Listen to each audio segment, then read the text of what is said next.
The Metro on WDET. I'm Robin Vincent. Mayor Mary Sheffield calls her first budget a reflection of a city's values. It is 814 pages long. It promises free bus rides for kids year-round, higher pay for bus drivers, a new office for senior affairs, expanded rec center hours, more money for homelessness services, violence intervention, mental health response, a living wage for city workers. But the city has 34 million fewer dollars than it did last year. And that's a lot of promises on a thinner budget. So what makes it in? And what gets cut?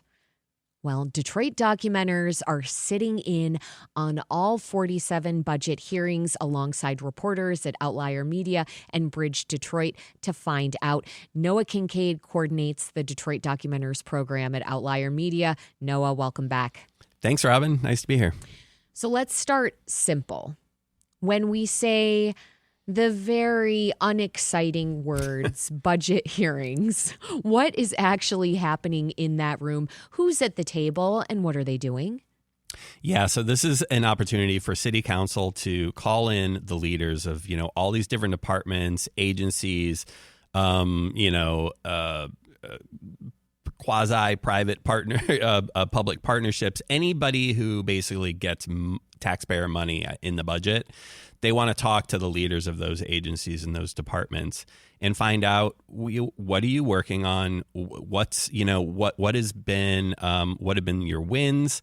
The departments always want to brag about it's very much like we're going to put on a show and like put our best foot forward, but it's also then the council members' opportunity to kind of take them to task on things maybe that they haven't done so well, or that they're hearing from their constituents like this isn't working in that department, and it's this moment of accountability, really. Okay, so there are some interrogations happening. There are some performances happening. Yes, all of that, and it really takes some fastidious note takers like the Detroit documenters who are reading between the lines, essentially. I mean, they're hearing things and seeing things that are leading to bigger stories. That's right. In the pipeline for Outlier's reporters, Bridge Detroit's reporters here at WDET. But Noah, again, many of us hear budget hearing. Right. And we tune out. But if you've attended one of these hearings, you know some pretty valuable discussion is happening, as you have noted.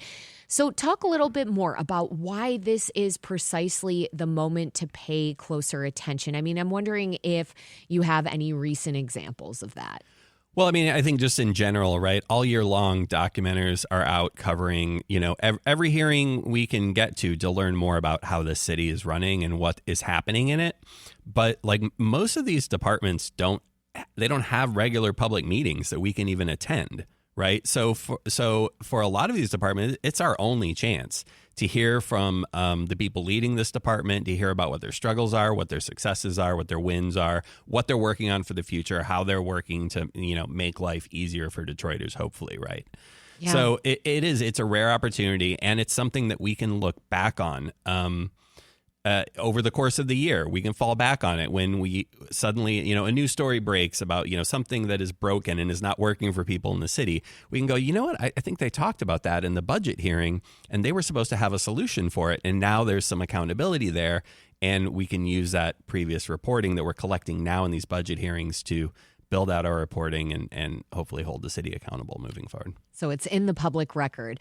It is. So when we heard from someone who is running the rec centers about what they're dealing with, that's going to inform a story down the road if someone has a different experience with those rec centers and it doesn't jive with what that leader was saying about their department. Okay, so what does this all mean in terms of what you are producing for people? I mean, this is the third consecutive year documenters have covered these budget hearings. 24 documenters, 5 reporters, editors across 2 newsrooms. Yeah. What are you making from all this? Well, what we're doing is a whole lot of work on our end so that Detroiters don't have to do this work themselves, right? No one is going to go read a 814-page budget document. Producer Sam Corey. Sam Corey's going to read it? Maybe. For fun. I'm not. He's the only one, not me, not you. That doesn't sound fun to me at all. I'm not going to read that thing. And so what we're trying to do is we're trying to give people easily digestible breakdowns of each one of these departments. And so how that looks is it's basically we're creating a one-page document that you can read in like 1 minute. How beautiful. You're distilling this into one page. Yeah. We're telling people like, this is how much the mayor's proposing to spend on it. Yeah. This is how much was spent in this department last year. So you can see, are we increasing the amount of money to that department? Are we taking money away? Because again, that's the show of what the priorities are and how your tax money is getting spent, right?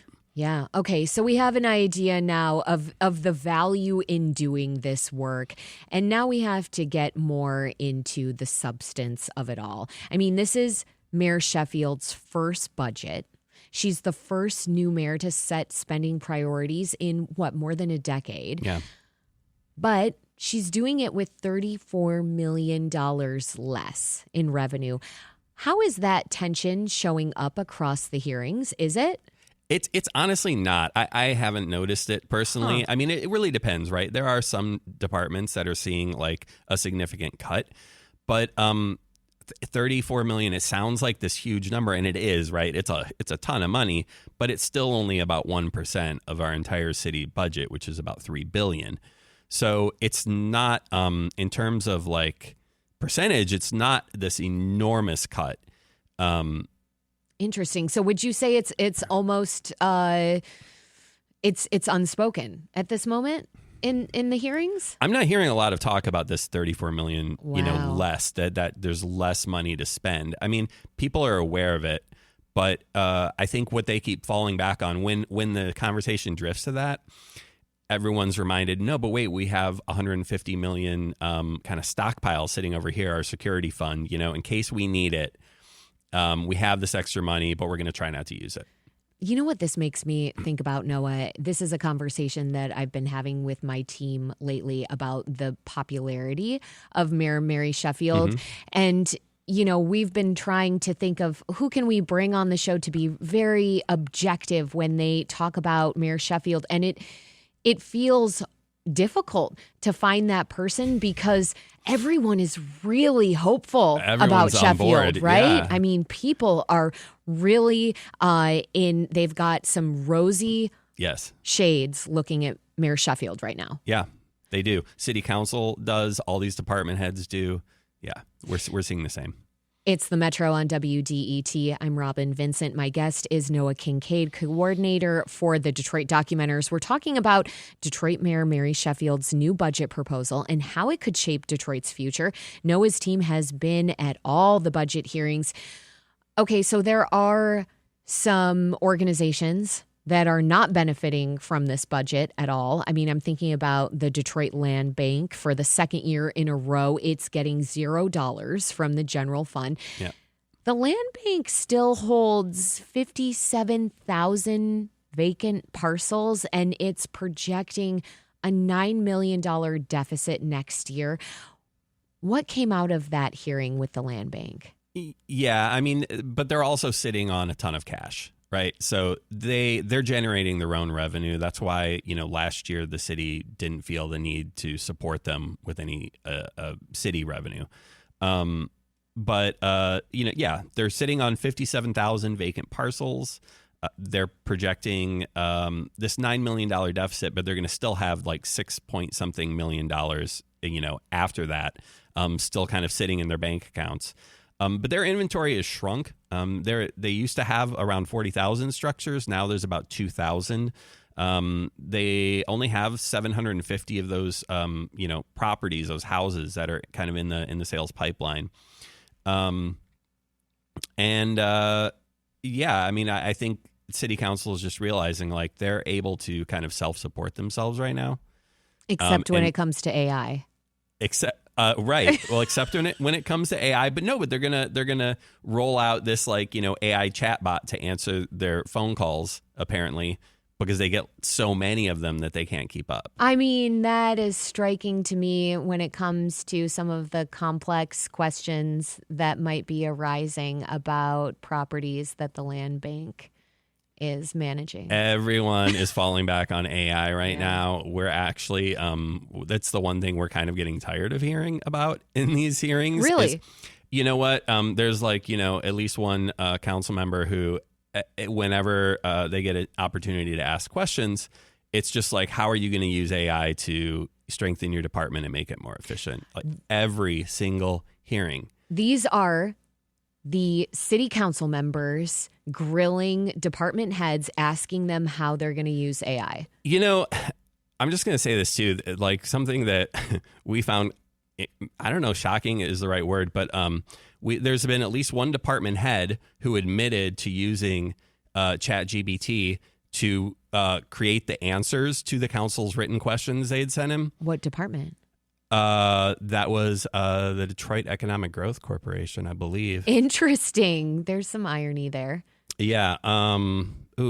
God, I shouldn't have gone on the record with that. It might have been the public lighting department. Okay. All right. Well, we're just going to say a department head. You can find it in our notes. You can find it in our summaries. We'll have the answer in our web post as well on WDET.org, and we will be linking to all the summaries. But we will get down to the bottom of that. I do want to stay on the built environment because we were just talking about the Detroit Land Bank. I mean, the city demolished nearly 1,800 properties 2 years ago.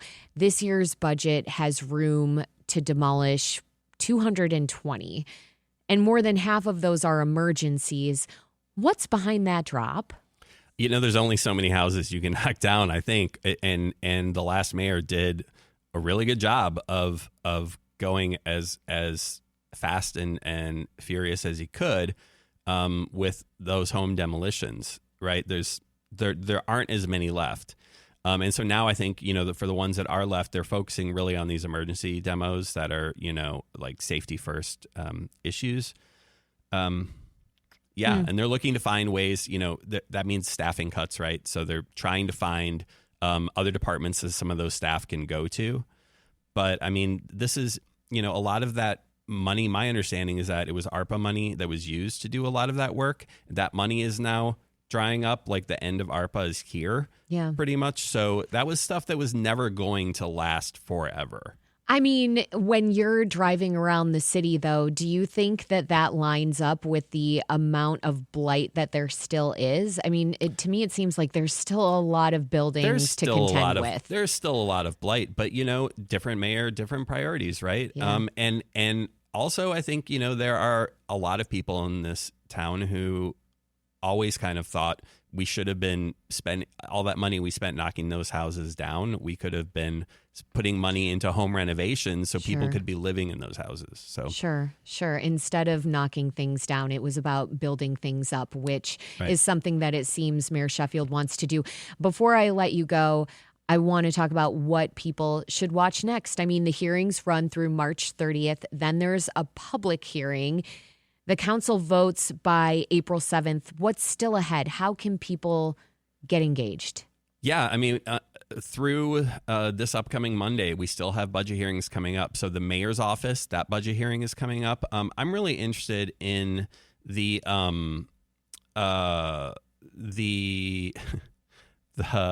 interested in a lot of things. I am interested in what's the new department. It's the Office for Neighborhood Safety. No, the Human, Homeless, and Family Services. Right? Another new department. Yes. Yeah, and so that hearing is coming up. I'm really interested to hear what they're planning for that department and kind of get into the nuts and bolts of that. And then there's going to be a public hearing that kind of wraps up all these hearings on Monday at 5 p.m.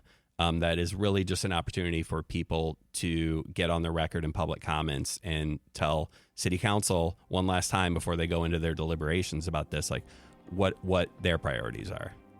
Noah Kincaid coordinates the Detroit Documenters program at Outlier Media, where trained community members attend public meetings and take lots of notes.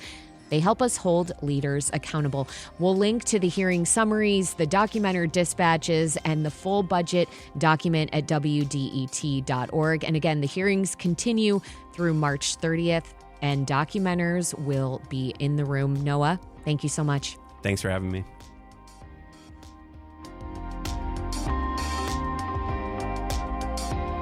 It's the Metro on WDET. We'll be right back.